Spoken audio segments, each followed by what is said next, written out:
Master, I said, tell thou, ere making pause, who fortune is of whom thou speak straight askance, who holds all worldly riches in her claws. O foolish creatures, lost in ignorance he answer made. Now see that the reply thou store, which I concerning her advance. He who in knowledge is exalted high, framing all heavens gave such a shibum guide, that so each part might shine to all, whereby is equal light diffused on every side, and likewise to one guide and governor, of worldly splendors did control confide, that she in turn should different peoples dower with this vain good, from blood should make it pass to blood, in spite of human wit, hence, power, some races failing, others some amass, according to her absolute decree which hidden lurks, like serpent in the grass. Vain gamester foresight yours must ever be. She makes provision, judges, holds her reign, as doth his power supreme each deity. Her permutations can no truth sustain. Necessity compels her to be swift, so swift they follow who their turn must gain.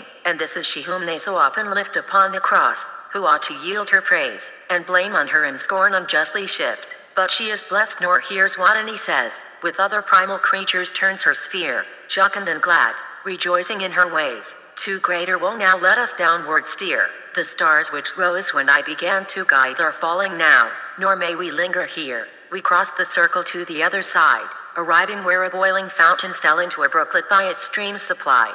In depth of hue the flood did perse excel, and we, with this dim stream to let us on, descended by a pathway terrible, a marsh which by the name of Styx is known, fed by this gloomy brook, lies at the base of threatening cliffs hewn out of cold gray stone, and I, intent on study of the place, saw people in the ditch, mud smeared, in it all naked stood with anger clouded face, nor with their fists alone each fiercely hit the other, but with feet and chest and head, and with their teeth to shreds each other bit.